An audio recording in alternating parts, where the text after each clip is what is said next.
Eh bien, bonjour à toutes et à tous et bienvenue dans l'énergie puissante de la nouvelle lune qui se forme dans le signe du Scorpion le 1er novembre, donc pas n'importe quelle date quand même pour une nouvelle lune, à 12h48 en temps universel. Donc ce moment sacré et intense où la lune rejoint le soleil et se retire à nos yeux pour se fondre dans l'obscurité, vient faire vibrer en nous une énergie très profonde, très intense, que je vous invite à ressentir là, maintenant, celle du renouveau, du Scorpion, qui, au travers de ces eaux mystérieuses, vient laver le passé, effacer les empreintes de ce qui ne nous appartient plus. Et donc, c'est un moment où on va faire un adieu silencieux à toutes les versions de nous-mêmes qui ne sont plus adaptées, que nous sommes prêtes à laisser partir pour renaître dans une pureté, dans une plus grande authenticité. Hein, le Scorpion nous emmène dans un voyage de l'âme, au-delà du visible, où la mort n'est pas une fin, mais une transformation. Partout dans le monde, elle est célébrée finalement, le Dia de los Muertos, la Toussaint, Samhain, le voile qui nous sépare du visible et de l'invisible, s'amincit, et c'est le nouvel an ésotérique, un moment de renaissance que les druides, les chamans honoraient, car les mystères finalement de la saison du Scorpion portent en eux la vibration de, bien sûr, la mort, mais de la renaissance, un passage vers des terres intérieures encore inexplorées. Donc sous cette nouvelle lune en Scorpion, nous éclairons toutes les ombres de l'ego, nos rancunes, nos peurs les plus enfuies, et nous les regardons en face sans détourner les yeux. C'est l'heure de la libération, c'est le moment de se détacher de nos chaînes invisibles et d'accepter finalement que ces énergies de mort ouvrent la voie à notre renouveau. C'est le plus important.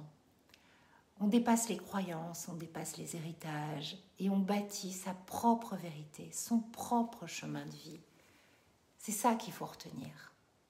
Mars, qui est le maître exotérique de cette lunaison, nous rappelle que la vie est un défi et une épreuve, et Pluton, le maître intérieur, nous murmure une toute autre vérité. Toute épreuve est une initiation. Et là où on perçoit un combat à mener, Pluton nous tend les armes du pouvoir spirituel, la force de transformation intérieure.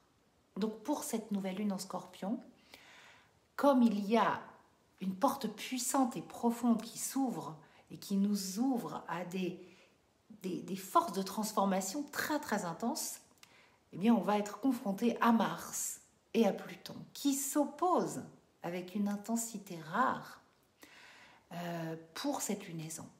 Hein, le dialogue entre l'axe Cancer-Capricorne, où Pluton achève un long processus de transmutation des consciences, transforme tout ce qui n'est plus du tout aligné avec notre vérité intérieure, donc Pluton qui rentre en Verseau, et Mars, planète de l'action et de l'instinct, de la lutte, en Cancer, régent traditionnel du Scorpion, qui va rentrer en Lion mais revenir en Cancer du fait de sa rétrogradation à venir. Donc là, on a un duel, un face-à-face intense entre une planète traditionnellement considérée comme maléfique et Pluton, qui est quand même une énergie difficile à apprivoiser. Le seul moyen d'être OK avec Pluton, c'est d'aller dans son sens. Pluton, c'est le maître moderne du Scorpion. C'est une planète de pouvoir beaucoup plus subtile que Mars.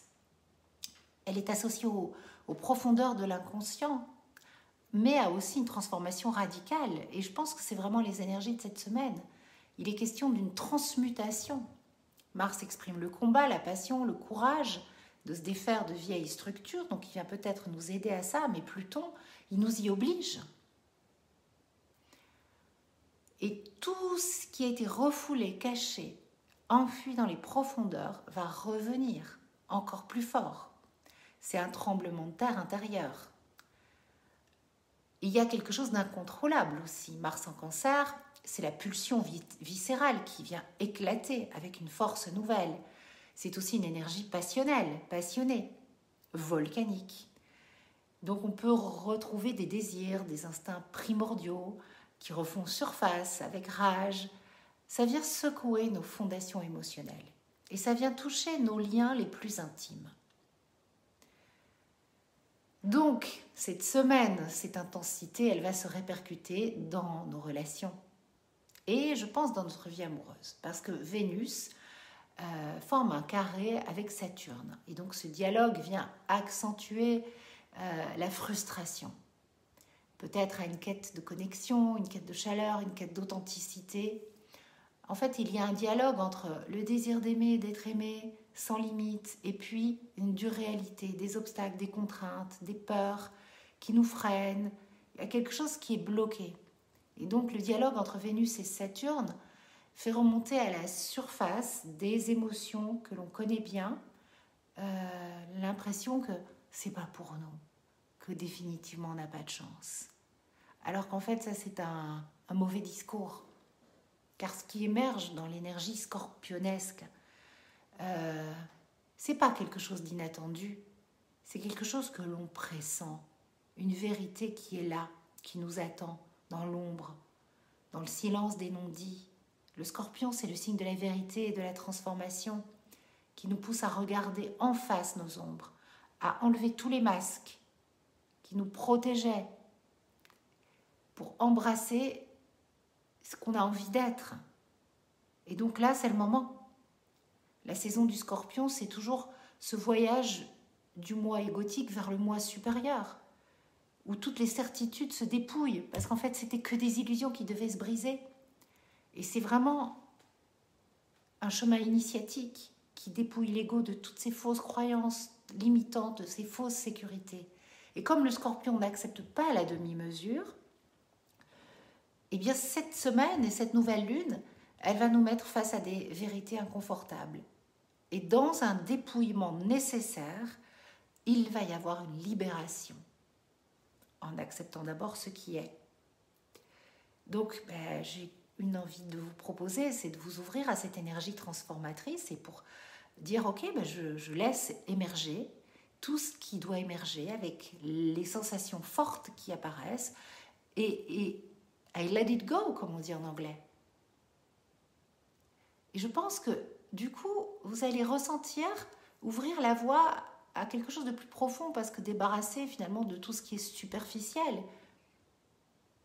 Bien sûr, il faut accueillir notre vulnérabilité.